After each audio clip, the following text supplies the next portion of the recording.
And continuing our coverage of the massacre taking place this morning at First Baptist Church in Sutherland Springs, Texas, we are now getting word from ABC News. Fox News has not confirmed this as of yet, but what ABC News is reporting that the now deceased shooter is being described as a white male in his 20s from outside of San Antonio, Texas, which is about 30 to 40 miles southeast of Sutherland Springs, Texas, the scene of the massacre.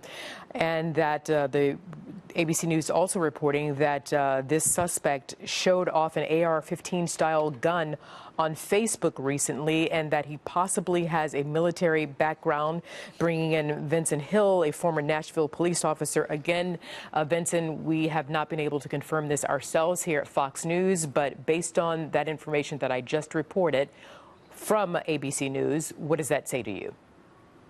Well, Arthel could say several things. I mean, if he was military, I mean, could it have been that he was radicalized somewhere while he was deployed for the U.S. military?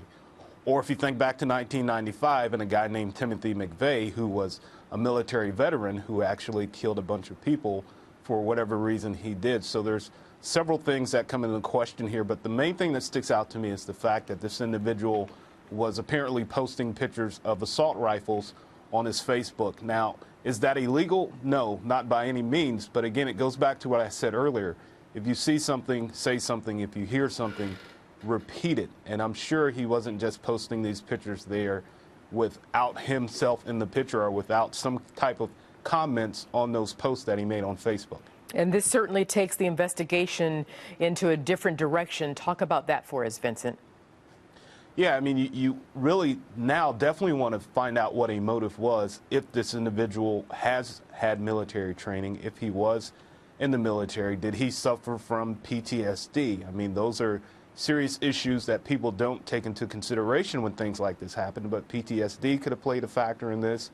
Again, he could have been radicalized if he was military and deployed in an area where ISIS is known to have operated in. So there's still a lot of stuff that we need to find out as to why this happened. But can we rule out this? I mean, here it is, again, according to ABC News, that this now deceased shooter was a white male in his 20s from outside of San Antonio, which is about a, 25-minute ride away. Is it possible that he did know someone there in Southern Springs, Texas, and that he did have some sort of axe to grind with someone who may have been a member of that church? We don't know, but these are just questions that I'm guessing that authorities might be asking now. Yeah, absolutely. I mean, when you're talking only 25 or 30 miles, we're not talking a great distance of, time to travel. And, 20 miles, he may have known someone at that church. Someone that was at that church may actually live in the same town where this individual lives. So still a lot of questions. We really need to be patient and let investigators weed through the evidence, weed through interviews to find out exactly what the motive was. Of course, and you're so right about that. And someone who has been in the position of weeding through a lot of evidence is former D.C. homicide detective Ted Williams, also a criminal defense attorney. And Ted Williams, I believe you're able to hear the details that we have been able to share via ABC News on this now deceased shooter, a white male in his 20s from outside of San Antonio, Texas, not far from Sutherland Springs, Texas, having reported as showing off an AR-15 style gun on Facebook recently, possibly with a military background. Ted Williams, what does this say to you? Well, it says everything that Vincent just represented here. The question is, was this person radicalized? Was this, it's no doubt about it. When you go into a church and you do what this guy's done, this is an act of domestic terrorism. The question is, does he have any international associations?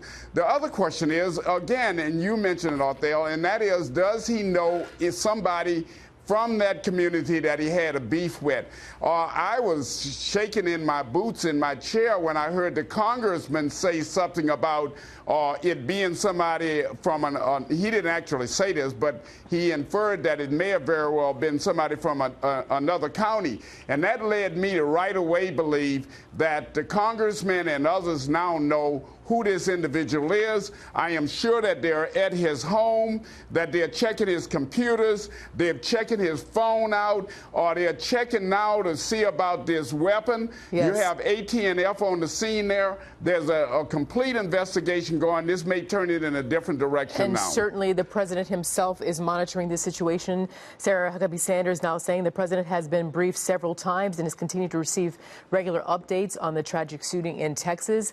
The president has spoke with Texas Governor Greg Abbott earlier this morning.